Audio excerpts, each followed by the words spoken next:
This is Omar Ahmed for IFL proudly sponsored by Everlast. I'm joined by a very tanned Gareth A. Davies today. How are you? I'm looking like a lobster, you mean? I have been out in that sun for 2 days, paddleboarding and cycling, and maybe overdone it a little bit.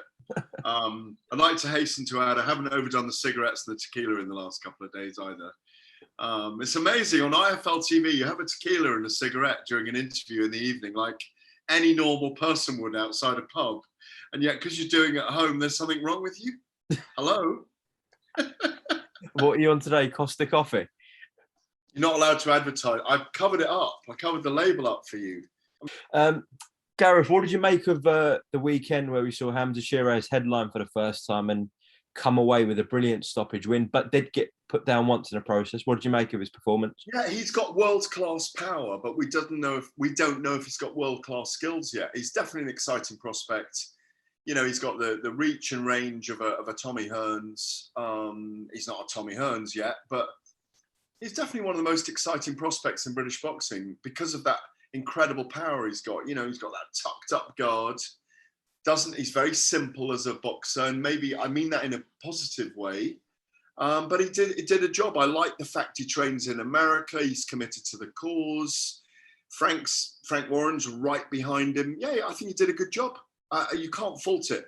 But he showed that he's vulnerable as well, and he'll be able to have something to work on now as well. But you know, he's progressing nicely. There's nothing wrong with being put down. It happens to every boxer, you know. I like him. I really like him. You know, he's got a bit of grit about him. Good performance. And Dennis McCann, first time at a new weight.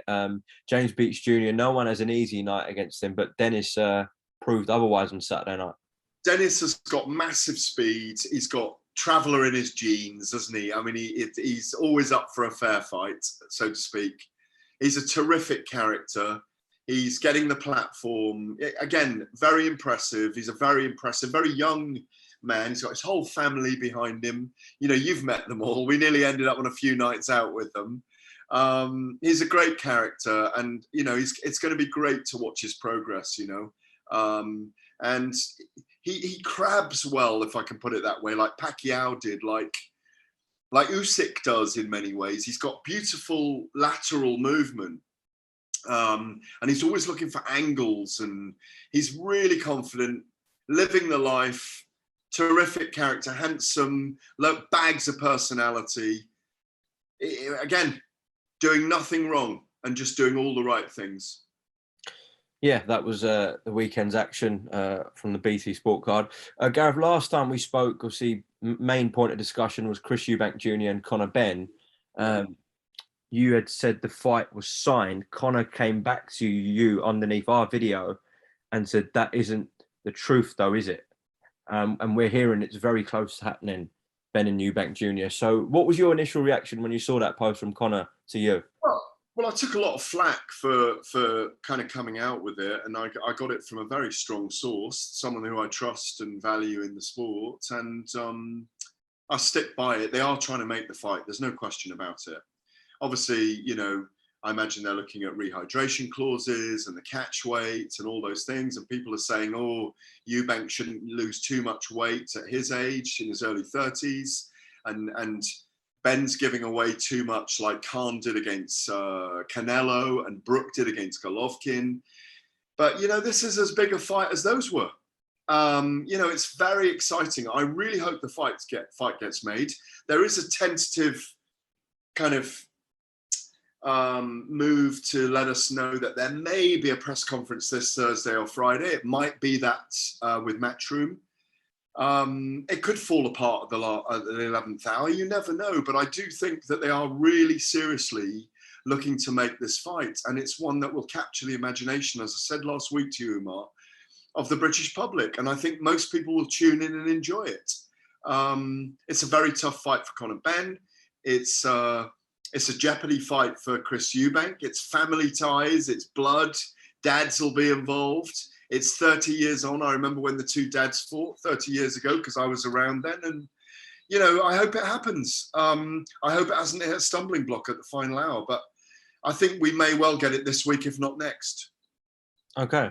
Looks like Deontay Wilder's set to return, Gareth, to the heavyweight division. How exciting is that? Really exciting. We don't want Deontay Wilder to go anywhere yet.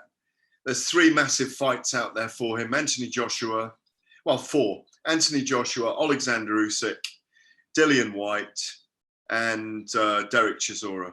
Joe Joyce? No, I'm joking. Not Derek Chisora. He's fighting Robert Helenius, isn't he? Yeah. And Helenius will prove difficult for a few rounds, and I think Wilder, when he lands, will knock him out. But I do think a Dillian White fight, an Anthony Joshua fight, who else was I think? And a Joe Joyce fight would be fantastic for Deontay before he hangs them up. I think he should come and fight over here. This is where to be at the moment. Errol Spence and Terence Crawford, if you're going to ask me about that, is looking like it might get made in November. Those are all the noises from America. But does that even sell out the T-Mobile Arena? Does it sell out the MGM Grand? It's a massive fight. Yeah, surely. Well, surely yes, but, you know, is it a mainstream crossover fight? Neither of those guys really promotes hard. They're brilliant characters. They've got amazing narratives, but does it really touch the mainstream? Are they going to be on the Jimmy Kimmel show? Are they going to be on USA, you know, whatever the morning program is in America? I don't think so, but we'd love to see the fight. Conor Benn and Chris Eubank Jr. will probably do more numbers than them. You know, that's my feeling about it. Do you think America is looking for a space in the caveat that Floyd Mayweather left and Manny Pacquiao left and has been taken by Canelo, was taken briefly by Andre Ward? They are, come over here. That's my point, is come over here and fight Deontay, because every one of those 3 fights I mentioned is a stadium fight. Gareth, Spence and Crawford, though, you put them together, do you not think that touches slightly into the casual market, the general sports fan in America? Well, I hope so, but I'm not sure it does. We said touches slightly, yeah, maybe. It's a very crowded sports and entertainment landscape in America. Look how difficult it was when Deontay Wilder was defending the world title 11 times to get big numbers to a massive event. It wasn't until the Tyson Fury crossover, the trilogy of fights with him, that Deontay Wilder became more of a name. And it was because those 2 names were brought together. I hope, look, Terence Crawford, let's be honest, we've been talking about this for 4 years. Terence Crawford and Errol Spence should have had a trilogy by now, you know? It's frustrating.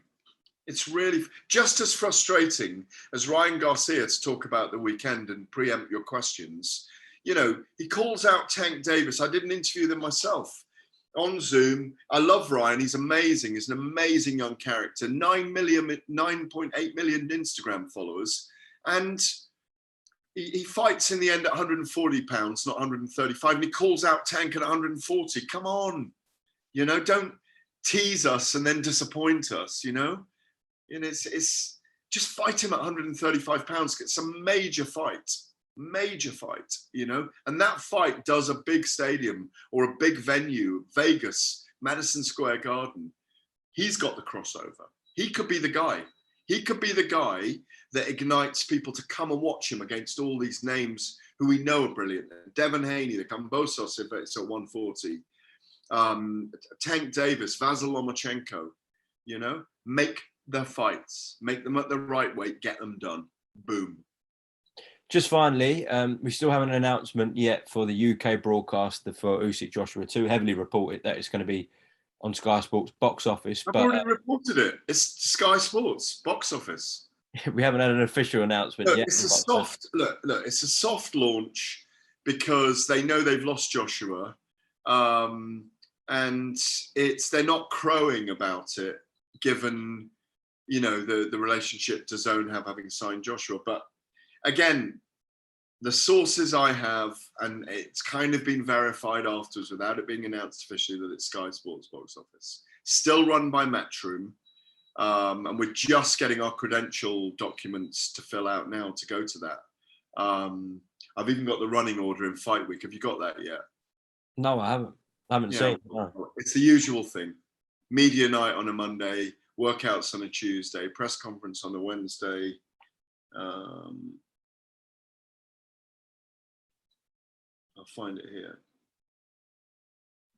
Yeah. Thursday, some kind of media dinner. Friday weigh-in. Saturday, boom. Come on, Joshua. Do what you can do. I just had a chat to Fraser Clark, actually, who said he's spent a long time with him up in Loughborough during camp, and AJ's in a great place. We wanted to see him again. They flew out a couple of days ago, didn't they? Yesterday, they flew out to Loughborough, from Loughborough to Saudi, the team. Looking forward to getting out there now. Looking forward to getting on. I just don't want to get any redder than I am. Because it's going to be this temperature out there, isn't it? Luckily, you've got 4 weeks till we go to Saudi. So, yeah. You can get rid of that redness in them 4 weeks. Gareth, appreciate your time. And I'm sure we'll speak once Benn Eubank Jr. is official, all right? Yeah, it's always a pleasure. Cheers, Umar. Thanks, mate. Bye. Cheers. Welcome, Team Everlast, to the Team Everlast Fitness app.